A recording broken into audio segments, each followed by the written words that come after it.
Homebois blue side again for NIP Flash. Very much understandable, especially because they do want to lobby for the first pick. I think this time they might rethink their choice. Maybe Rogers should be the first pick instead of Harith.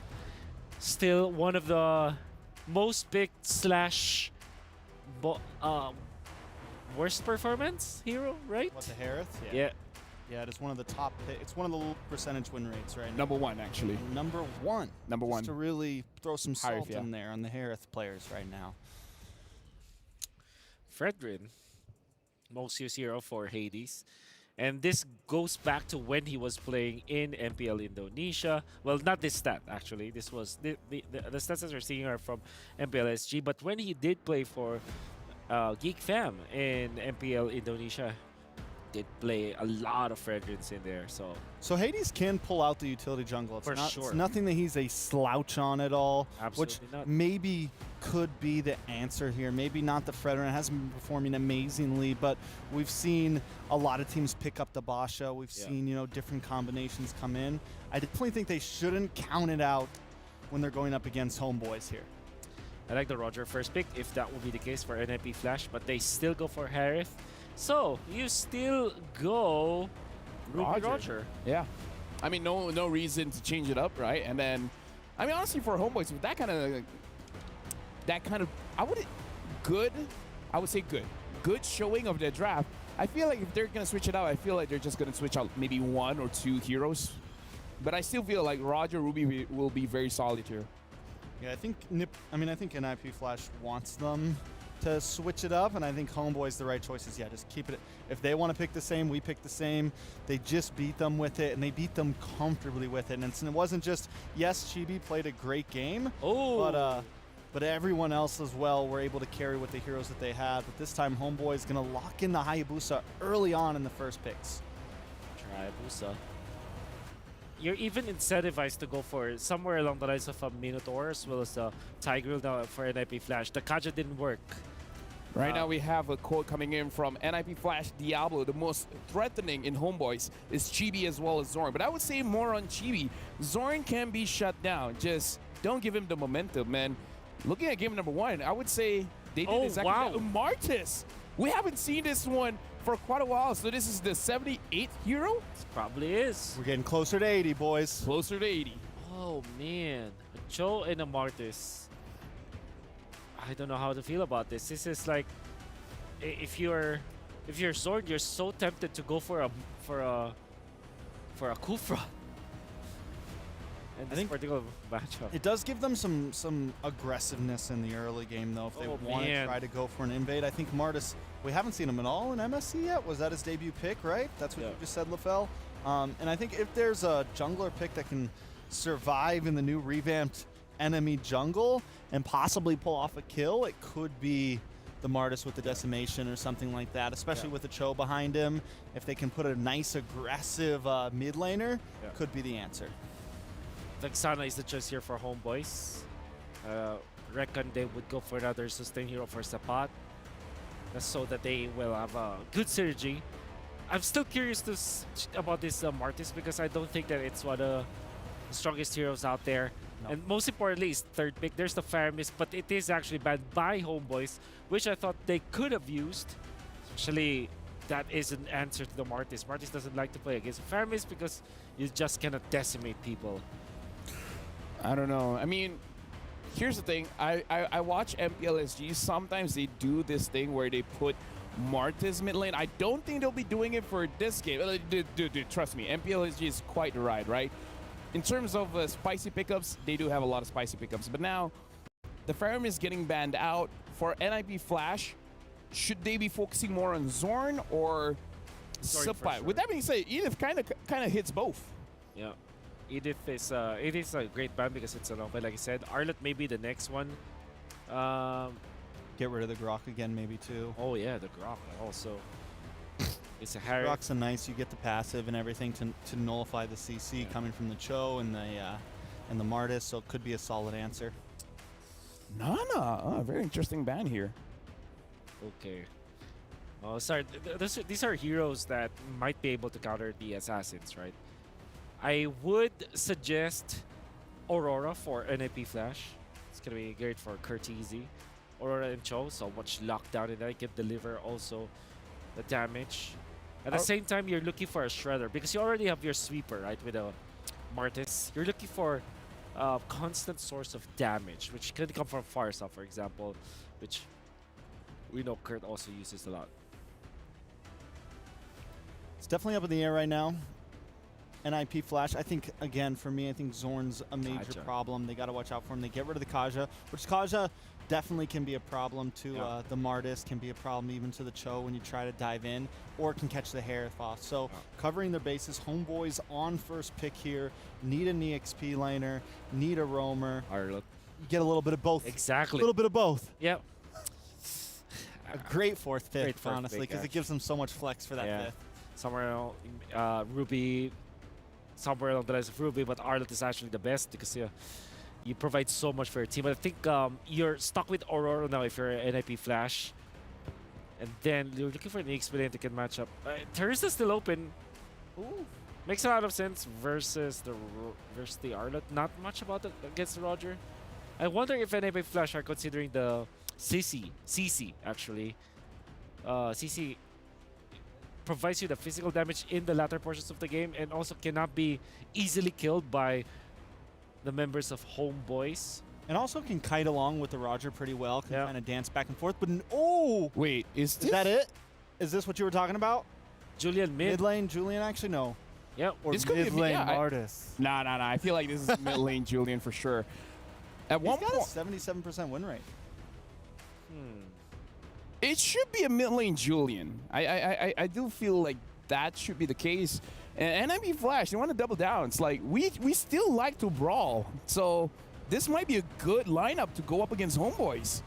Oh, get your gloves out. Like every single one of these picks, they're able to fight at level 4 essentially. Even the Harry might need the Starlium side, but after that you should be fine. And Homeboys closes it out with a What a Terizla. solid lineup from Homeboys. Personally, for me, like I like the spice that NIP Flash is showing. So thank you very much, Wolf, as well as Strex. Now that the draft is over, I'm gonna be passing it over to our caster for game number 2 of NIP Flash versus Homeboys. Thank you guys so much. Again, breaking down the draft here again. Interesting draft, I'd say. Interesting. And, it's me, Naisu, and Miracle once again to bring you game number 2 here. And they talked about how the dynamics of these teams when it comes to drafting before we got to the match, this speaks volumes here. Yeah, but also, there's going to be a crazy change, by the way. You guys will find out in the game because we're not going to reveal it to you just yet. But don't worry, Naisu, take us to the land of Dawn, baby. Well, we're jumping to the land of Dawn. Game number 2 here once again. After a close action-packed game 1, we go at it for game 2. Looking to even out the series here, of course, for NIP Flash. There you go. And yes, there you go. It's not a mid lane Julian. It's actually a mid lane Martis? Yeah, it's a mid lane Martis. I think we have seen this in MPL SG. But yeah, I mean, I'm glad to see something crazy like this all the way from game number 2 for NIP Flash. They know if Homeboys get this game, it's going to be match point for them. So might as well try to go for something crazy now than later on in match point. This would almost be true to hold on. Wow, look at the damage already on Zorn. With the Mortal Coil, and that's going to be first blood straight up with the help of the Jeet Kune Do. Zorn saving the flicker, not giving it or not using it just yet. I think he was even just like, yeah, I'm going to be okay. But instead he goes down. And also real quick, looking at the emblems here. Again, just Warcry emblem here for Chibi, of course, after the previous performance. But yeah, my eyes are also going to be on this Martis, on how this is going to work in the mid lane, because this does change some of the rotations or some of the timings even for this lineup from NIP Flash. And I would really say this draft, man, is very fitting to the name. Like, they're ninjas in pajamas, man. They're certainly ninjas in pajamas. They're something you don't expect, right? I mean, with the draft as well.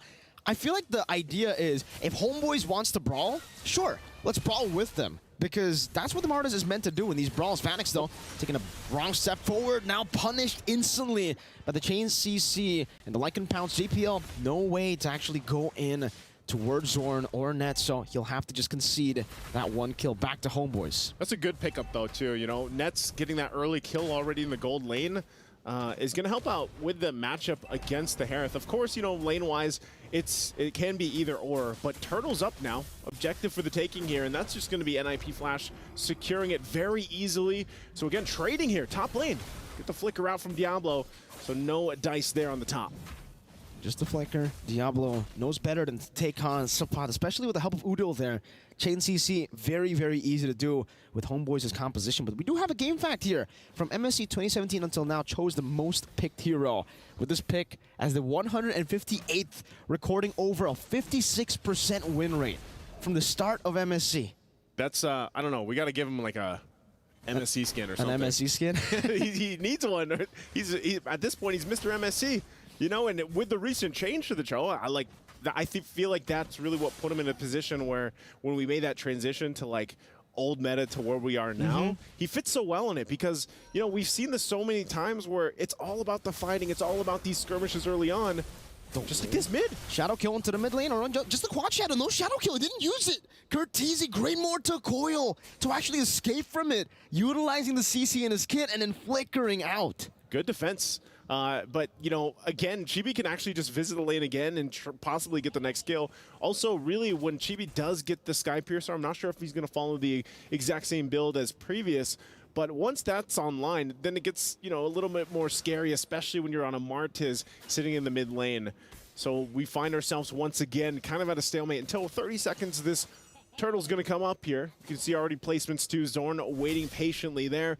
Taking a look at the items real quick. Okay, the Sky Piercer's already online for Chibi. And on the other side, Hades hasn't locked in his first item just yet. He went for the penetration boots, so he's got that. And then over, even for the Martiz here, for Curteasy, doesn't have his just yet. So, again, Sky Piercer is going to be picked up almost all the time first because it's only 1,500 gold. You know, it's pretty cheap for the amount of pressure it can apply to these fights on a Hayabusa. Yeah, and for Hades, you know, on the Julian, I think it's normal right now to see Julian just go for the Holy Crystal first item, and that's what he's pathing for in the item builds. JPL trying to find an angle now as Homeboys are first onto the second turtle of the game. Deja vu to game number one because that's exactly what happened as well. Hades walking forward, now going to be locked down. Zorn caught in the way of the Dragon, still able to escape for now, but Vanix now with the Zaman Force able to dodge away from the final slash, picking up the kill. Curteasy in the mid lane will be picked up, but Nets will fall as well. In the bottom side, it's a trade, 2 for 1. The Homeboys get the turtle. Oh, okay. JPL should be fine. He's going to stay here, of course. Try to annoy Sapat. Quad Shadow in, now with a Shadow kill. JPL flickers using the blink to escape from the Shadow kill. Well played. Well played. Also, they're going to go ahead and get the turret. Really good decisions coming out here from NIP Flash. Warax is also going to be picked up now for Diablo. So, you know, still, it's the same story, Miracle. It's just like we saw from the previous game. It's just different lineups where really they're mirroring each other objectively, and even when it comes to the team fights. Earlier, you saw it was like a 3 versus 1 on both sides of the map. And so they find themselves now looking for their next objective takes. Looking for the turret, first one for Homeboys. The Dragon? The Vengeance actually cancels it just for a bit, but Curteasy will be able to pick up the Decimate right with the Chain CC together with the Enhanced Chain knockup. And now he has a Sky Piercer. That's a Decimate Sky Piercer, Martis. I was going to say, you know, you see the Holy Crystal being built up here too. Mid lane should be fine. Okay, yes. Sky Piercer Decimate. What do we even call that? Decimate Pierce? The Sky Decimate? What happens first, the Decimate or the... Yeah, I guess the Decimate. I think so. Sapan, ooh. Penalty zone, locking him down. JPL able to dash forward, and it's going to be Hades who just takes him out. Final slash displacing JPL. No one following up. Nets. Now the Lycan pounce over to Vanix. Hades gets an enhanced chain, and it's enough to disengage from the skirmish. I don't know. It seems like there's some like hesitation as well from the Homeboys. Yeah. Like on how they want to approach some of those fights, because I know it's JPL, I know it's a Cho pick, I know it's the most pick since MSC, but you know, that looked like they could have possibly gotten a kill there, but also maybe just the fact of we're respecting the fact that Hades actually has a lot of damage. He does have, you know, this Julian who's going to be able to shred through some of these members from Homeboys. And again, it's a little bit tricky on trying to even capitalize a kill on Martiz. JPL again. Wait, the Dragon straight into the penetration, but no Decimate just yet. Sapat able to flicker full out of that skirmish. Now Zorn gonna be caught by the damage coming from Zaman Force. The Shadow Kill comes in to deal some damage. Curteasy using a Mortal Coil. Chibi dancing left and right, but will finally be caught by Curteasy on the Martis, who gets a double. Gets a double. That's a Decimate Pierce. The Sky Piercer Decimate combination is too much for Homeboys to handle. Skibbity Martis. Skibbity Martis, mid lane. Knock up, force it to Purify. I'm offended from Diablo, but the final slash catches them. Zorn unable to capitalize on that final slash, and it's actually him who gets picked off. Oh man, again, Homeboys, like you're wondering, was just this too much of a feint? As we look at the STC replay here, great initiation again, even under the turret, and they get a kill off of all of that. So, Homeboys, they got to be wondering, scratch their heads like, okay. Look at that. Yeah, see that? They were so stunned by the replay that they stayed in time. But for Homeboys, man, again, it's kind of like, where do we turn things around? Looking at the items real quick, Sapat is not where he needs to be. All he has is a War Axe. And honestly, I feel like he gets whittled down. Oh, going for him again? JPL with the G Kundo. Sapat used the penalty zone, but he gets knocked up, gets decimated, gets pierced, gets everything. Everything. He gets thrown in a Zaman Force. And that's what I was going to go when I was looking at Sapat. Even the previous fight before he just got blown up now was, man, I feel like it's just confusion. Like he's swinging that big mace in a Zaman Force and everything is so difficult to lock down, even with the penalty zone, because of the way that even this Martiz fits the bill here for this NIP Flash lineup. And so they find themselves, the shields are being popped, of course, from Homeboys already this early on. Lord is still 30 seconds away, so this is a big advantage for NIP Flash. Massive. The fact that they got a holy defense already in the bottom lane with the base turret there without the Lord is impressive. How they've been able to utilize this early game composition has been great, but one thing stays true, which is how are they going to deal with the mid-game threat? Because technically for Homeboys, they still have that to play with, right? Around the neutral objectives as well. They have a very, very good combo. That is bad timing for saying good combo because the final slash literally just missed. But for NIP Flash, this should just be a free Lord. They were all in the bottom lane, so NIP Flash capitalized on it. They weren't even able to go for any trade. They tried to get a kill on JPL. I think even if they did get that, it wouldn't really have been worth it. JPL would have still accomplished his mission. It's pretty much just to be a nuisance to Homeboys right now. Oh! I'm offended, but it's on Sapat. 3-man final slash down to the penalty zone. Locking him down. Eternal Guard down on the back line. Chibi goes in for the shadow kill. Dealing some damage. Sapat able to dash or get out now. As Curtizi gets over the border. Quill and the dragon. JPL finding the flicker play as Hades locks him down. And Vanix executes him. NIP Flash now looking to utilize the Lord.